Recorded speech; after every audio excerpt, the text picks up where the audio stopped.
Well, it's June 1st, and it was 60 degrees this morning when I got up. I was like, I'll take this kind of June. Yeah. I don't think it's going to last though. We'll enjoy it while it's here. I want to talk about three things out of this passage from John 17. There's about 10 things that would be easy to talk about from here. Just in these 7 verses, there's so much of John's theology, how he wants to present Christ. This is, of course, in John 17, Jesus's prayer at the Last Supper before they depart to go to the Garden of Gethsemane. It's often referred to as a high priestly prayer because Jesus is interceding for his disciples, for all those who will believe. I mean, it's kind of a priestly function that he is engaged in as he's praying to his Father for others. And I want to talk about three words. What does it mean that he talks about oneness? What does that mean? What's the oneness? What about that word glory? And then a little bit about witness. So I picked those three for us this morning. As it starts off, verse 20, I do not ask on behalf of these alone, but for those also who believe in me through their word, that they may all be one, even as you, Father, are in me and I in you.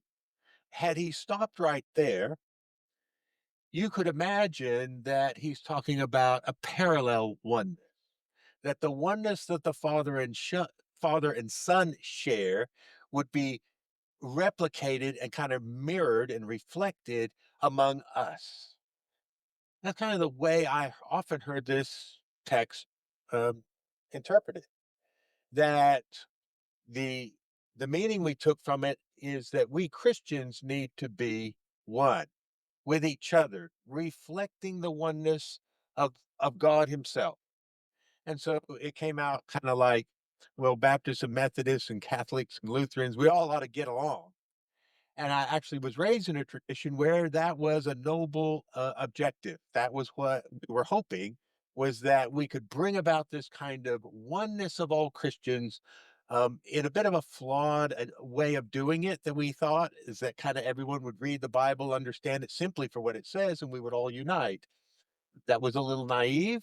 Um, doesn't kind of work that way, but it was a noble cause. But the thing is, Jesus isn't talking about oneness among Christians on earth that mirrors the what Jesus is saying is that they may all be one, even as you, Father, are in me and I in you, that they also may be in us. And as soon as he says that they also may be in us, he's not talking about a oneness in heaven and a oneness on earth, and they're kind of similar. He's talking about us being united with the Father and the Son in their oneness, not in a parallel oneness, but in the very oneness that they share. And that's so far beyond the idea that we all ought to get along. Now, we all ought to get along is a good thing. That's a noble, cause again, but it's really a secondary and resultant oneness from the primary oneness. Because what Jesus is talking about is he's praying that believers will be caught up into the very life of God, the life shared by the Father and the Son through the Spirit of utter oneness. And that when Christians on earth become participants in that divine life, the life of God, the oneness of God, then of course we will get along with one another. But that will be a result of the fact that we're caught up into the oneness of God. Now, of course, to be caught up into the oneness of God, God's self, is a bit of a mysterious and intimidating thought because we immediately start to wonder, well, what will that be like? What in the world can John be talking about? What was Jesus wanting that John feels he wants to relay to the Christians of his day, to his church, this idea of oneness. Well, it follows in that very verse that he talks about, so that the world may believe that you sent me. For Jesus and for John, the fact that Christians, his followers, his those who believe in him, start to participate in the very life of God becomes the reason why others may think this Jesus is someone we ought to listen to. He was really sent by God because he has invited human beings into the life of God, not just into a club on earth that bears his name, but into the very life of God, God's self. And so for John, that's what says Jesus is from God, because he has come from God to bring us to God in a very real, substantive, and yet mysterious way. So that's the oneness that he's talking about. But now, the glory, verse 22, the glory which you have given me, I have given to them. Well, who's the them? Who's he praying for at this point?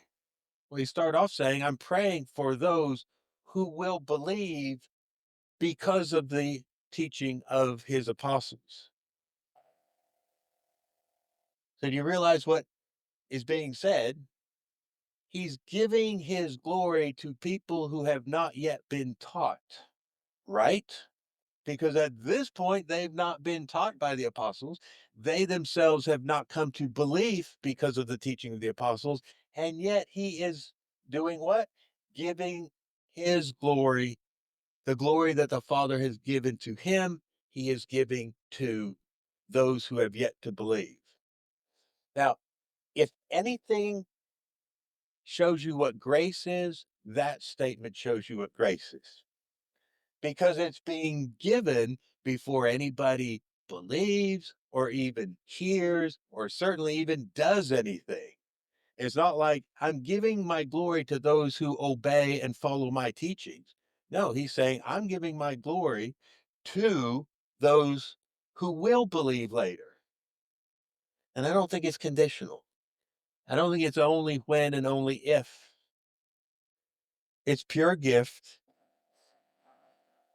It's what he himself enjoys, which he then bestows upon humanity. Well, what do we do with the word glory? Because that's a strange word. We don't go around talking about glory that much these days. So what do we mean? And one way I thought about I could talk about it is this idea of significance. Because if something is glorious, then it's important. It has significance, it has weight, it has value. It's not to be simply discarded or neglected or seen as lacking in any sort of value or worth. That's really the Greek word has to do with the weight of something, like its mass. The more glorious it is, the root of the word was it's how much it weighed, right? It's is it hefty or is it kind of non-substantial? And of course, it got to be used in different ways about the glory of God and the glory of things. You know, a thing might be given and attributed with so much glory, but basically, it's its value, it's its significance. So I think there's a way in which we need to read this and understand that John is saying that Christ has granted to humanity a significance that was given to him when he took up the human form. It's this idea that when Jesus took on our flesh, our human form, he lifted what it meant to be human, at least so that we would recognize what it means to be human is something glorious. It doesn't simply mean it's something awful, right? That we're sinners, and we are, but that's not the whole story. That's how we have not lived deeply into the real significance of what it means to be human. We, out of ignorance, out of, you know, not understanding how to make good choices, we make mistakes. We do things that are out of accordance with our own nature.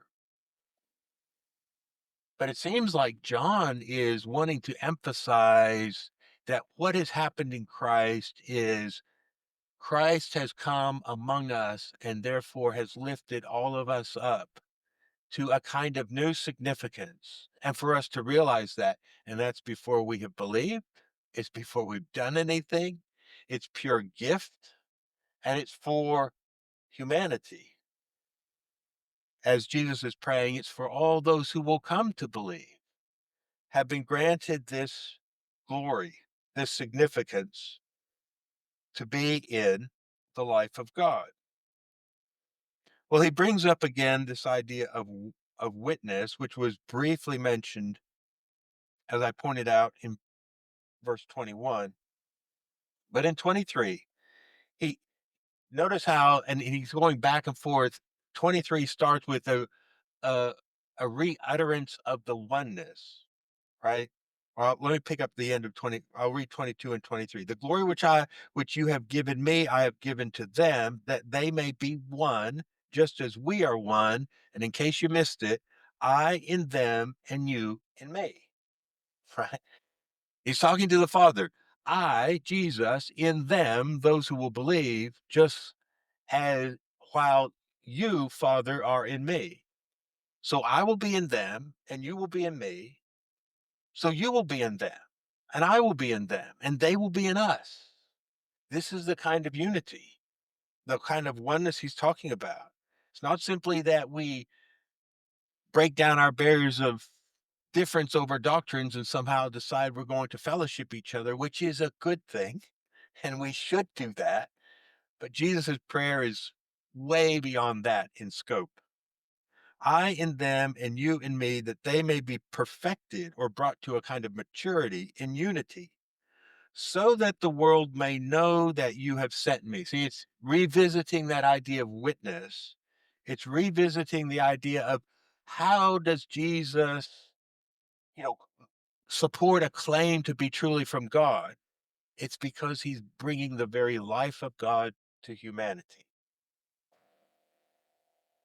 If that's not what he's doing, then how can you say truly he is from God unless he is bringing God to us, that we might live in God and have God living in us, so that the world may know that you sent me and loved them even as you have loved me.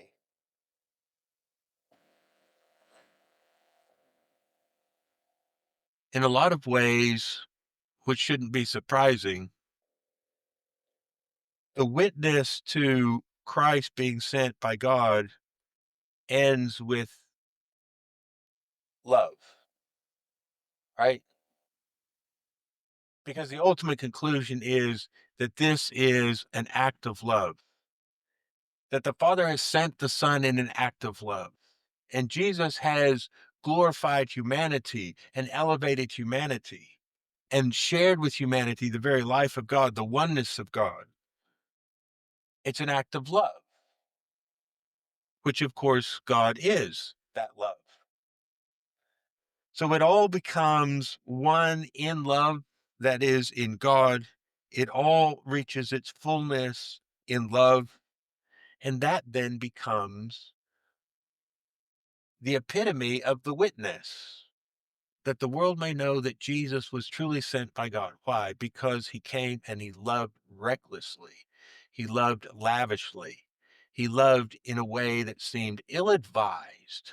Nobody would advise you to love your enemies. It seems like a foolish course of action. Where is that going to get you? But that's exactly what he models. And that is exactly where we need to have our faith and our confidence in that great story of, and I love children's time because the winning is the loving, right? The winning is the loving.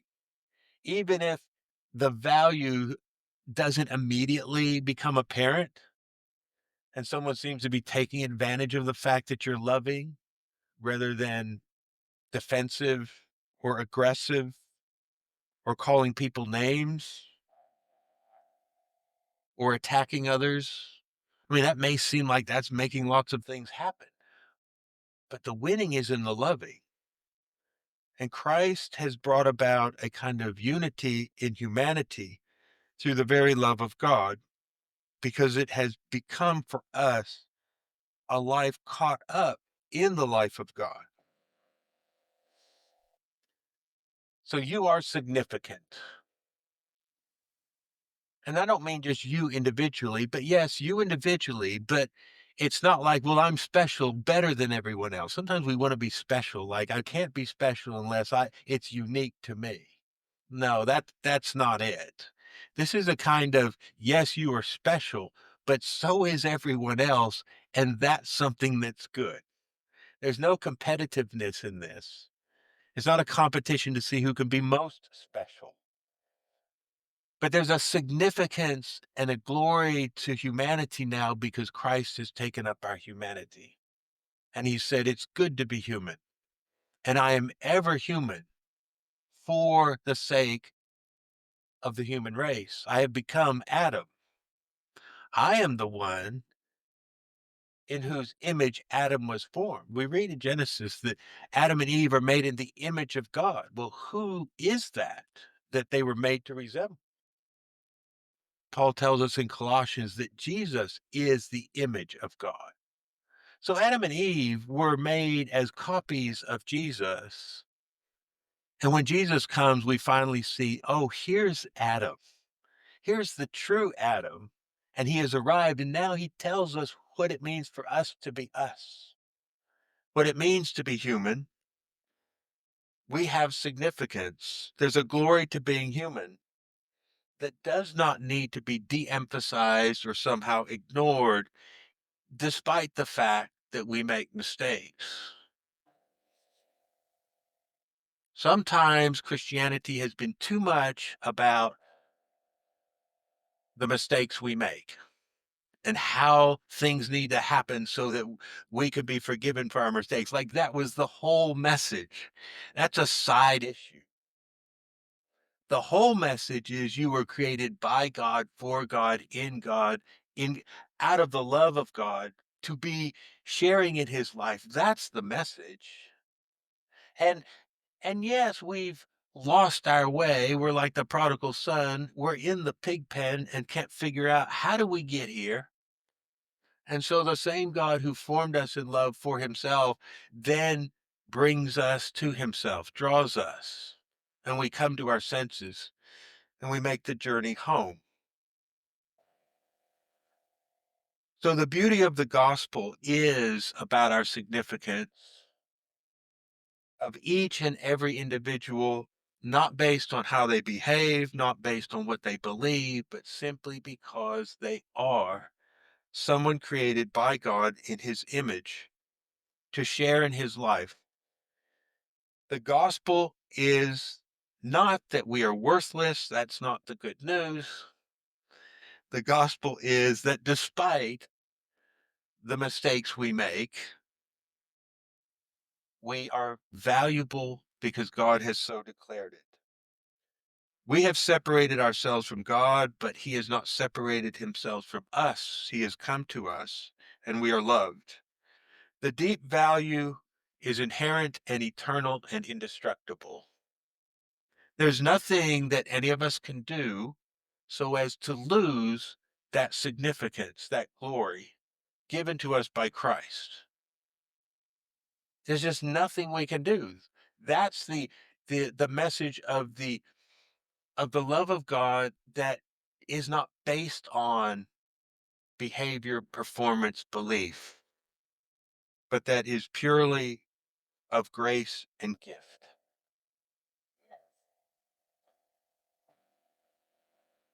So this morning, let us remember that we are glorious in the eyes of God, despite maybe what you're thinking about you did this week and shouldn't have. Right? Okay, because we're about to come to a table and we're going to be told we are worthy to come. And we are worthy to come because God has made the way and God forgives all the mistakes. The point is, come and eat with the Father and the Son and in the Spirit. Come and share the meal and rejoice. You know, the Greek word that the church used for communion, their most frequent one was Eucharist, which is the Greek word for thanksgiving. You came with thanksgiving, knowing everything's been given to you.